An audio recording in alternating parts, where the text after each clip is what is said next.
The future of American democracy has been at the heart of the political discussion this week.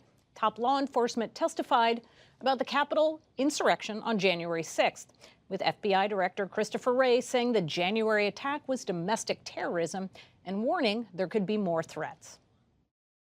Domestic violent extremism, domestic terrorism, that number has grown steadily on my watch. So we've increased the number of domestic terrorism investigations from around 1,000 or so when I got here to up to about 1,400 at the end of last year to about 2,000 now.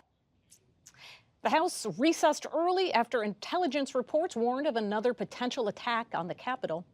But before they left town, House Democrats passed a bill expanding voting access. It's unlikely to overcome a Republican filibuster in the Senate.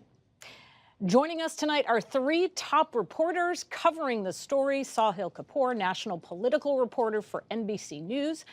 Jonathan Martin, national political correspondent for the New York Times. And Amna Nawaz, senior national correspondent for the PBS NewsHour. Jonathan, I'm going to start with you. It's been a month since the attacks on the Capitol, yet it feels like Congress has only begun to address the fallout from this.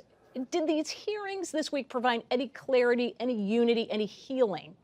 How are things playing out on Capitol Hill? I think it's still a toxic moment up there. I think that the symbolism of the National Guard still there patrolling around razor wire and fencing around the entire expanse of the U.S. Capitol drives that home. But even within the building itself, Amy, the relationships between the two parties are so much tenser now than they were before January 6th, especially in the House. There's still deep suspicions between the two parties. And so I worry that we're not past this moment. I worry that January 6th was not an isolated event, was not a one-off, but was only one of sadly, I think a series of possible events. And you heard Christopher Wray in that segment say that the threats have doubled in just a year. And I think that's very troubling for democracy.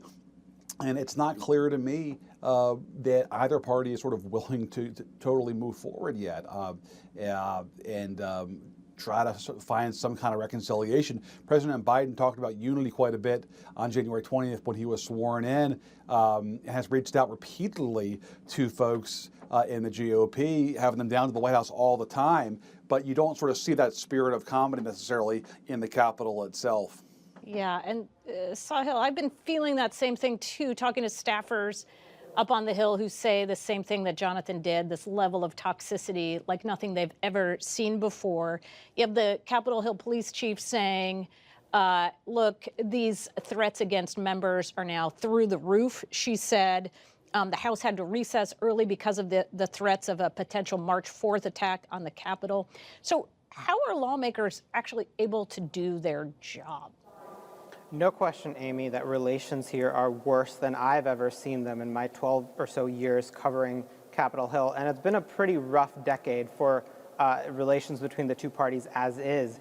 The big catalyst for this, of course, was the January 6th siege of the Capitol by supporters of President Trump, and the fact that more than half of the House Republicans decided to vote to overturn the election essentially after that. Now, I've heard Democrats say they want nothing to do with those more than 100 House Republicans. They won't talk to them. They won't co-sponsor bills with them. They simply want nothing to do with them. And most remarkably so, I spoke to Stephanie Murphy, a congresswoman from Florida recently, who is a leader of the moderate Blue Dog Coalition. This is a group known for working with Republicans and not kind of sniping between the parties. And she says the Republicans are now a national security threat to the country, that if they gain power, it would be dangerous for American democracy, and thus they need to be kept out. It's a remarkable thing to hear a centrist Democrat say, and to me that kind of symbolizes how poisonous relations here on Capitol Hill have gotten. And yes, some members are afraid of literally doing their jobs. The House finished their business earlier this week, so they didn't have to stay for yesterday, March 4th, because that was, in the minds of some conspiracy theorists on the web, the true inauguration where certain lawmakers and staffers feared violence. Thankfully, none of that violence panned out. Amna, I want to go to you and what we heard from the FBI director, where he says that domestic terrorism has grown steadily. It's largely fueled by white supremacist groups. So how do you think the Biden administration is going to address this? And then sort of more broadly, what does this mean for us? What does this mean for the American public at this moment right now?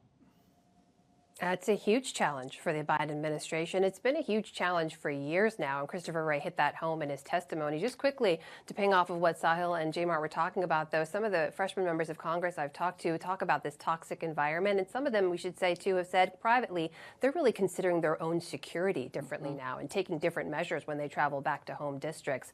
But one of the things I want to point out about what Chris Wray said on the Hill was two things that it was really important he made very clear. One was to label this growing threat as domestic terrorism, which is to say to call it what it is. And the other was to make clear, too, that the insurrection on January 6th had nothing to do, the siege had nothing to do with Antifa or far left extremism. And that was something we've heard often repeated by Republicans. This kind of blunted that, cut it right off at the knees and said that's not who this was. Now, the domestic terror threat we know has been growing. And we know that some of that white supremacist, white nationalist fueled threat really took off under President Obama, directly in response to the election of America's first black president. Under President Trump was kind of an incubator period, largely because a lot of these groups saw something in President Trump that they liked. They felt that they were supported, even though President Trump occasionally was pushed to explicitly condemn groups after first kind of not doing that and really equivocating with his language. They felt that they were supported by that administration. And I have to tell you, Homeland Security officials I talked to during that time said they knew you just don't say the words white supremacy in the White House. That was not something that was overtly directed. Still, law enforcement, Homeland Security officials worked very hard behind the scenes to try to address that growing threat, but they never had that kind of cover from the very top, from the Oval Office and from the administration. So the Biden administration is picking up where Trump left off. There's a huge, huge hurdle ahead. This is now, they say, one of the biggest threats facing America right now, and with the same kind of urgency and priority as any kind of foreign threats facing America.